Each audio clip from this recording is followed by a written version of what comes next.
जानते हैं, हमारे देश में सरकार ने मुहिम चला रखी है, बेटी पढ़ाओ बेटी बढ़ाओ। तो बेटी तो पढ़ने से अच्छा है, रोजगार बढ़े हैं, समझदारी आई है, लेकिन ज्यादा परिवार टूट रहे हैं, शादियां टूट रही है। पति पत्नी में अनबन का कारण ही शिक्षा है।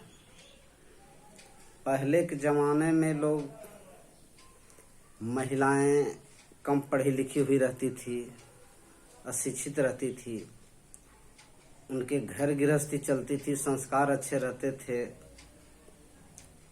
परिवार का बिखराव नहीं था, तलाक नहीं था, डिवोर्स नहीं था, छूटा छूटी नहीं था, प्रेम प्रसंग नहीं था, पुरुषों की पतियों की हत्याएं नहीं होती थी।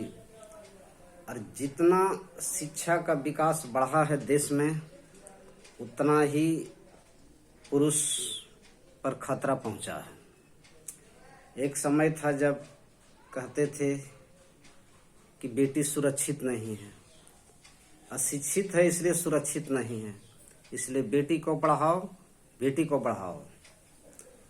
तो बेटी जब से शिक्षित हुई है, महिलाएं जब से शिक्षित हुई हैं, पुरुषों की चिंता बढ़ी है, उसके घर टूटे हैं, उनकी जीवन पर खतरा ही है, जान पर खतरा आ रही है, प्रेम प्रसंग बढ़ गए हैं, पति को छोड़ के दूसरे के साथ, दूसरे को छोड़ के तीसरे के साथ।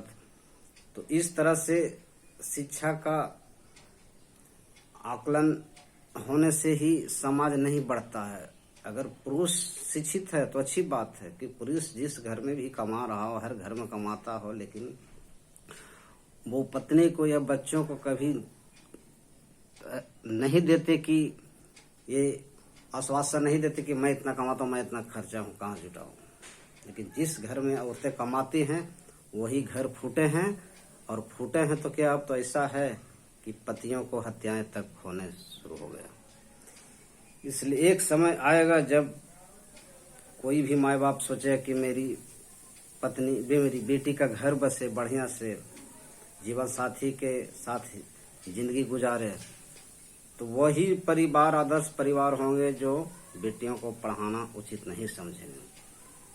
और अगर पढ़ा भी दिए तो मैट्रिक नॉन मैट्रिक तक ठीक है भैया, ताकि हम कोई चीज मेरी बेटी को किसी से पूछना ना पड़े, उतना ही तक महिला का शिक्षा जरूरी है।